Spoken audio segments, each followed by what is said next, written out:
1960s में जब पूरी दुनिया की नजरें अमेरिका के अपोलो मिशंस पर जमी थीं, ठीक उसी वक्त हमारे पड़ोसी प्लेनेट वीनस पर कुछ बहुत ही खौफनाक एक्सपेरिमेंट्स किए जा रहे थे। सोवियत यूनियन यानी रशियंस ने वीनस पर एक सुइसाइड मिशन प्लान किया। उन्होंने अरबों डॉलर्स और सालों की मेहनत के बाद एक ऐसा प्रोब तैयार किया जो तारीख में पहली बार किसी दूसरे प्लेनेट पर लैंड करके उसकी तस्वीरें कैप्चर करेगा। पर वीनस पर रशियन प्रोब्स का सामना एक ऐसी नर्क, ऐसी जहन्नुम से हुआ जिसने रशियन साइंटिस्ट के होश उड़ा दिए। आज हम रशिया के वीनस पर किए गए उन सुसाइड मिशंस के बारे में जानेंगे जिन्होंने वीनस के खौफनाक राज फाश कर दिए।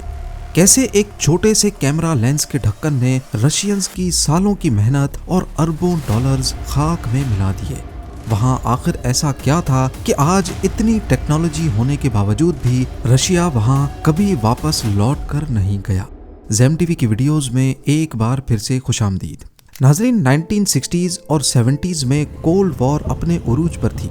अमेरिका और आज के रशिया के दरमियान मुकाबला था कि स्पेस का किंग कौन बनेगा। दोनों मुल्कों को दुनिया के सामने कुछ ऐसा करके दिखाना था जिससे उनकी ताकत और काबिलियत का अंदाजा लगाया जा सके। इस रेस में अमेरिका ने अपना पूरा जोर चांद पर लगा दिया। बेशक रशिया अपने प्रोब्स को चांद पर लैंड करा के इस रेस का कुछ हिस्सा ऑलरेडी जीत चुका था, लेकिन American president John F Kennedy दुनिया के सामने वादा कर चुके थे कि वो 1970 शुरू होने से पहले पहले इंसान को चांद पर लैंड कराएंगे, जो कि वाकई एक बहुत बड़ा दावा था। जब रशियंस ने देखा कि अमेरिका वाकई चांद पर पहुंच सकता है तो उन्होंने अपना टारगेट वीनस को बनाया। उनका मकसद ये साबित करना था कि अगर अमेरिका चांद पर जा सकता है तो रशिया जहन्नुम पर भी कदम रख सकता है। अब तक साइंटिस्ट को लगता था कि वीनस और अर्थ बिल्कुल एक जैसे हैं, दोनों पड़ोसी हैं, दोनों का साइज भी तकरीबन एक जैसा है और उनका सूरज से फासला भी मिलता जुलता है। पर एक फर्क दूर से ही वाजे है। अर्थ के बरक्स वीनस को पूरी तरह बादलों ने घेरा हुआ है और उस वक्त तक इंसान को पता ही नहीं था कि वीनस के इन गहरे बादलों के अंदर क्या छुपा है। यहाँ तक के साइंटिस्ट के लिए भी ये एक सीक्रेट बॉक्स था। रशिया को लगा कि चांद को तो टेलीस्कोप से भी देखा जा सकता है। अगर वो दुनिया को वीनस के अंदर का मंजर दिखाएंगे तो शायद ये अमेरिका के चांद पर लैंड करने से भी ज्यादा बड़ा कारनामा होगा। और अगर इन बादलों के अंदर वीनस पर समंदर, जंगलात या एलियन क्रिएचर्स कैप्चर हो गए तो ये सीधी सीधी रशियंस की जीत होगी। यही सोचते हुए रशियंस ने एक दो नहीं बल्कि वीनस पर पूरे 18 मिशंस प्लान किए। इस काम के लिए रशिया ने जो प्रोब डिजाइन किया था उसका नाम वेनेरा रखा गया, जो रशियन लैंग्वेज में वीनस को कहते हैं। उस वक्त साइंटिस्ट को एक चीज कंफर्म थी कि वीनस पर घेरे हुए बादल और उसका सूरज से करीब होने का मतलब है कि वहां एटमॉस्फेयर तो मौजूद है, पर यह एटमॉस्फेयर अर्थ के मुकाबले में कितना ज्यादा है इसका अंदाजा किसी को नहीं था। उन्होंने वेनेरा को डिजाइन ही ऐसे किया कि वो हाई एटमॉस्फेरिक प्रेशर को भी बर्दाश्त कर सके। उस वक्त स्पेस रेस में रशियंस जो भी एक्सपेरिमेंट करते थे उसे तब तक दुनिया से छुपा कर रखते जब तक वो कामयाब ना हो जाए, नहीं तो फेल होने की बदनामी का सामना करना पड़ता। 4 फरवरी 1961 को रशिया ने अपना पहला प्रोब वीनस की तरफ भेज दिया, लेकिन वो जमीन के ऑर्बिट से बाहर ही नहीं निकल सका। अपनी पॉलिसी के तहत उन्होंने दुनिया को इस नाकामी के बारे में बताया ही नहीं, सिर्फ एक हैवी सैटेलाइट लॉन्च का बहाना बना दिया। रशियंस की एक और पॉलिसी भी थी कि वो एक मिशन के लिए 2 प्रोब्स बनाते थे ताकि अगर एक फेल हो जाए तो दूसरा मिशन कंप्लीट कर सके। और इस बार इन्होंने 2 प्रोब्स बनाए, वेनेरा 1 और वेनेरा 2। इनका मकसद वीनस को सिर्फ फ्लाई बाय करना था, यानी उसके पास से गुजरकर कुछ डेटा कलेक्ट करना था। 12 फरवरी 1961 को वेनेरा 1 लॉन्च हुआ। ये तारीख का पहला प्रोब था जो किसी दूसरे प्लेनेट की तरफ भेजा गया, पर लॉन्च के सिर्फ 7 दिन बाद इसका राब्ता जमीन से टूट गया। नतीजा ये निकला कि ये खामोश प्रोब वीनस से 1 लाख किलोमीटर दूर से गुजरा तो सही, लेकिन हमें कोई डेटा नहीं भेज सका और ये आज भी सूरज के गिर्द कहीं भटक रहा है। 4 सालों बाद 12 नवंबर 1965 को वेनेरा 2 भेजा गया, लेकिन इसका हाल भी वेनेरा 1 जैसा हुआ। जमीन के ऑर्बिट से निकलते ही इसका कांटेक्ट खत्म हो गया और ये मिशन भी फेल हो गया। यहाँ आपको बताता चलूं कि 1960s की दिहाई में रशिया ने कई और कोशिशें भी की, लेकिन वो सब भी बुरी तरह नाकाम हुई। यहाँ तक कि उनको वेनेरा का नाम तक नहीं दिया गया। इन्हें स्पेस रेस की हिस्ट्री में गोस्ट मिशंस कहते हैं।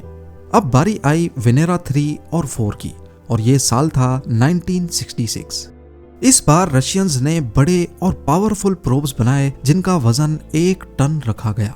इनमें 2 हिस्से होते थे, एक बस जो प्रोब को प्लेनेट के आउटर एटमॉस्फेयर तक लेके जाएगा, और एक था स्फेयर जो प्लेनेट के अंदर जाएगा। इस स्फेयर में कई सेंसर्स लगाए गए। प्रेशर सेंसर, जिसे बैरोमीटर भी कहा जाता है, गैस एनालाइजर जो वीनस के माहौल में गैसेस का पता लगाएगा, थर्मोमीटर, बैटरी, और ये सारा डाटा ट्रांसमिट करने के लिए 2 एंटीनास। वेनेरा 3 का मिशन वहां का सिर्फ एटमॉस्फेयर चेक करना था। वहां सॉफ्ट लैंडिंग का ना तो कोई इरादा था और ना ही इसमें कोई इंतजाम था, यानी ये एक सुसाइड मिशन था। लेकिन अफसोस, जैसे ही ये वीनस की खौफनाक हवाओं में दाखिल हुआ, इसका सिस्टम भी फेल हो गया और ये पीछे रशियन साइंटिस्ट तक कोई डाटा नहीं पहुंचा सका। ये सिर्फ एक क्रैश लैंडिंग थी। पर 1 मार्च 1966 को वेनेरा 3 तारीख का वो पहला मैन मेड ऑब्जेक्ट बना जो किसी दूसरे प्लेनेट के सरफेस से टकराया। खैर, अगले साल अक्टूबर 1967 में वेनेरा 4 में रशियंस को थोड़ी बहुत कामयाबी मिली। वो कामयाबी से वीनस की तरफ बढ़ा और इस बार बगैर किसी सिस्टम फेलियर के उसने ये पता लगा लिया कि यहाँ के एटमॉस्फेयर में सबसे ज्यादा कार्बन डाइऑक्साइड गैस है। शुरू में रशियंस ने दावा किया कि वीनस का एटमॉस्फेयर अर्थ से 25 टाइम्स ज्यादा है। उनके बकौल वेनेरा 4 सही सलामत वीनस की जमीन पर उतर गया है क्योंकि उसके अंदर एक पैराशूट भी लगा था। पर बाद में मालूम पड़ा कि असल में वेनेरा 4 वीनस के एटमॉस्फेयर में दाखिल होते ही हाई एटमॉस्फेरिक प्रेशर बर्दाश्त ना कर सका और किसी सोडा कैन की तरह पिचक गया। खैर, जब रशियंस को समझ आ गई कि उनके प्रोब्स वीनस की जमीन पर लैंड नहीं कर सकते, तो उन्होंने वेनेरा 5 और 6 को सिर्फ हवा में ही मारने के लिए भेज दिया, क्योंकि इनका डिजाइन भी वेनेरा 4 जैसा ही था। इनमें भी पैराशूट लगे थे और इनके पास वीनस के एटमॉस्फेयर में सिर्फ 50 मिनट का वक्त होगा और इसी दौरान इनको डाटा भेजना था।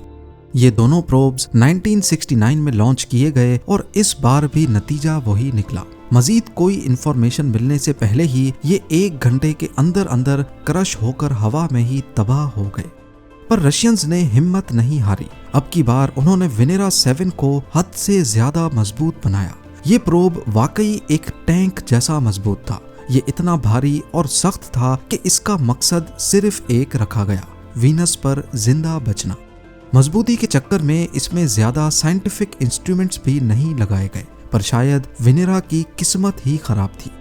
लैंडिंग के वक्त एक टेक्निकल मसले की वजह से इसका स्विच बोर्ड ऐसी पोजीशन में फंस गया कि अब ये सिर्फ टेम्परेचर का डाटा भेज सकता था।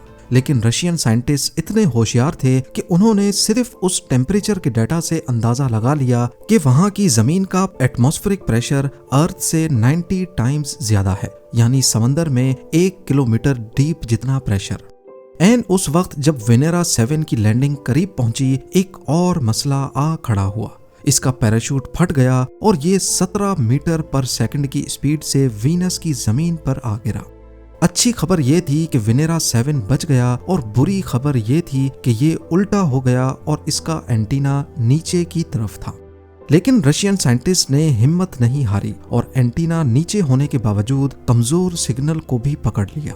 गिरे हुए और टूटी फूटी हालत में ही सही, लेकिन वेनेरा 7 ने वीनस के सरफेस से अगले 23 मिनटों तक अर्थ के साथ कांटेक्ट बनाए रखा। इस तरह ये तारीख का पहला मैन मेड ऑब्जेक्ट बना जिसने किसी दूसरे प्लेनेट की जमीन पर उतरकर वहां से सिग्नल भेजा था। पर इसने वीनस की जमीन पर जो टेम्परेचर डिटेक्ट किया, उसने दुनिया के रोंगटे खड़े कर दिए। वीनस की जमीन पर 465 डिग्री सेल्सियस रिकॉर्ड हुआ, जो कि एक ओवन के टेम्परेचर से भी 2 गुना ज्यादा है। एक और हैरत अंगेज बात यह हुई कि जब ये वीनस पर नीचे गिर रहा था तो ये लगातार अर्थ को रेडियो सिग्नल्स भेज रहा था। उस वक्त रशियन साइंटिस्ट ने नोट किया कि नीचे गिरने के साथ साथ यहाँ कोई ऐसी चीज भी थी जो वेनेरा 7 को साइड से धक्का दे रही थी, क्योंकि इस मूवमेंट की वजह से रेडियो फ्रीक्वेंसी में हल्की सी तब्दीली आ रही थी। इस फ्रीक्वेंसी शिफ्ट को डोपलर इफेक्ट कहते हैं, जिसको कैलकुलेट करके उन्होंने अंदाजा लगाया कि वीनस के एटमॉस्फेयर में 360 किलोमीटर पर आवर की तूफानी हवाएं मौजूद हैं, जो प्रोब को एक तरफ धक्का दे रही थी। ये स्पीड हमारे अर्थ के बड़े से बड़े तूफान से भी कहीं ज्यादा है। वेनेरा 8 का मिशन पिछले तमाम मिशन से ज्यादा एडवांस था, क्योंकि अब रशियंस को पता चल चुका था कि उनका मुकाबला किस तरह के खौफनाक दुश्मन से है। 90 गुना ज्यादा प्रेशर, 360 किलोमीटर पर आवर के तूफान और तंदूर से भी ज्यादा गर्मी।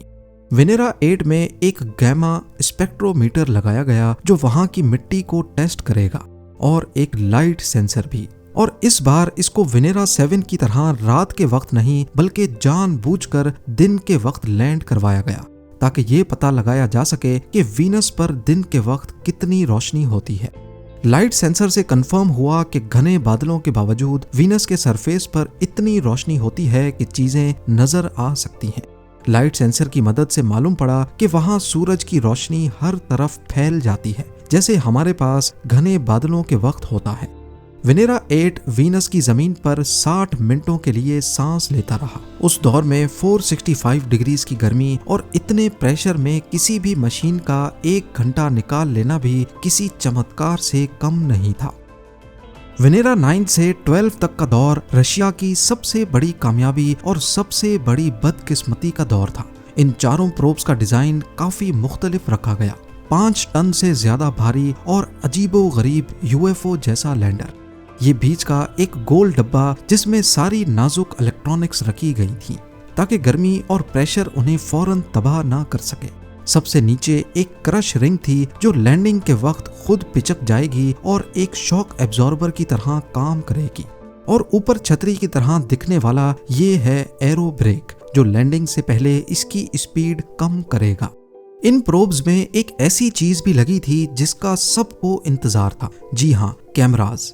हर प्रोब में 2 कैमरा लगाए गए ताकि वीनस का 360 व्यू मिल सके। लेकिन लास्ट मोमेंट पर एक गड़बड़ हो गई। लैंडिंग के बाद लेंस के ढक्कन ही नहीं खुले।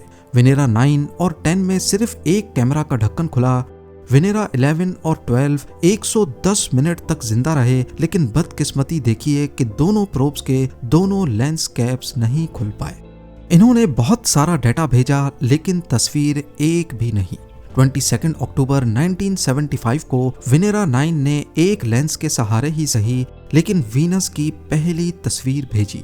ये एक तारीखी लम्हा था कि इंसान की बनाई हुई मशीन ने किसी और प्लेनेट से तस्वीर भेजी हो।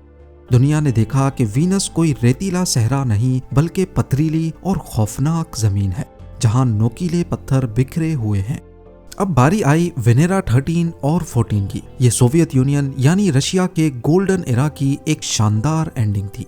इन मिशंस ने दुनिया को वो दिखाया जो इंसानों ने पहले कभी नहीं देखा था। लेकिन इसमें एक ऐसी अजीबोगरीब गलती भी हुई जो स्पेस की तारीख में आज भी एक मिसाल है। इन प्रोब्स में सिर्फ कैमराज नहीं थे बल्कि एक माइक्रोफोन भी था। लैंडिंग के बाद वीनस की जमीन पर जब वेनेरा 13 का माइक्रोफोन खोला गया तो कुछ ऐसी आवाज सुनाई दी।